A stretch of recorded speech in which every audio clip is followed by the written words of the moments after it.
नमस्कार, मैं हूं प्रशांत और आप देख रहे हैं एबीपी गंगा। उत्तर प्रदेश की मिल्कीपुर विधानसभा सीट पर कड़ाके की ठंड में भी सियासी पारा हाई है। अयोध्या जिले की बहुचर्चित मिल्कीपुर विधानसभा सीट पर अगले महीने 5 फरवरी को उपचुनाव होगा। इस सीट पर मुख्य लड़ाई समाजवादी पार्टी और भारतीय जनता पार्टी के बीच तय है। मिल्कीपुर सीट पर अब सियासी विवाद पूरी तरह से बिछ चुकी है। यहां से सपा ने सांसद अवधेश प्रसाद के बेटे अजीत प्रसाद को चुनावी रण में उतारा है। सबकी निगाहें बीजेपी प्रत्याशी पर टिकी थी और अब बीजेपी ने सभी अटकलों पर विराम लगाते हुए चंद्रभान पासवान को मिल्कीपुर उपचुनाव में अपना उम्मीदवार बना दिया है।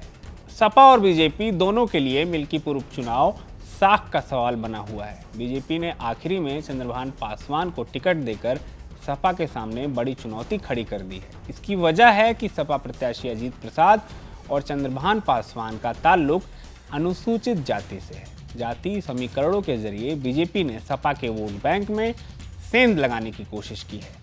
मिल्कीपुर उपचुनाव में बीजेपी के टिकट के लिए कई दिग्गज ताल ठोक रहे थे, लेकिन पार्टी आलाकमान ने आखिरी समय में अपना पत्ता खोलते हुए चंद्रभान पासवान को प्रत्याशी बनाया। चंद्रभान पासवान मिल्कीपुर की सियासत में जाने माने नाम हैं। इससे पहले वो रुदौली से 2 बार जिला पंचायत सदस्य रह चुके हैं। वर्तमान में उनकी पत्नी यहां से जिला पंचायत सदस्य हैं। बीजेपी के प्रत्याशी चंद्रभान पासवान पेशे से वकील हैं। बीते 2 सालों से मिल्कीपुर सीट पर वो काफ़ी सक्रिय हैं, जिसका उनको फायदा भी मिला है और बीजेपी ने कई सियासी दिग्गजों को दरकिनार कर चंद्रभान पासवान पर भरोसा जताया है।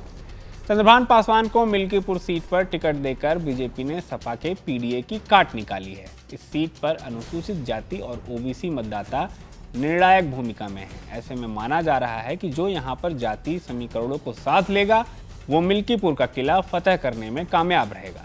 मिल्कीपुर सीट पर पासवान और यादव मतदाताओं की संख्या अहम है। सपा प्रत्याशी अजीत प्रसाद पासी समाज से हैं और सपा के वोट बैंक में सेंध लगाने के लिए बीजेपी ने भी चंद्रभान पासवान को मैदान में उतारा है। चंद्रभान पासवान भी पासी समाज से आते हैं। अयोध्या में मिली हार के बाद बीजेपी के लिए मिल्कीपुर उपचुनाव प्रतिष्ठा का सवाल बन चुका है। ये वजह है कि बीजेपी ने इस बार मिल्कीपुर में नए चेहरे को मैदान में उतारा है। उम्मीद जताई जा रही थी कि यहाँ से बीजेपी पूर्व विधायक गोरख बाबा को मैदान में उतारेगी, जिन्होंने साल 2017 के चुनाव में अवधेश प्रसाद को हराया था।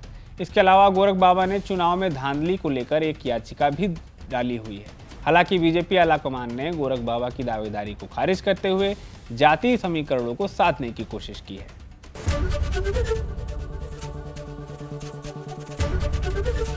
एबीपी गंगा, खबर आपकी, जुबान आपकी।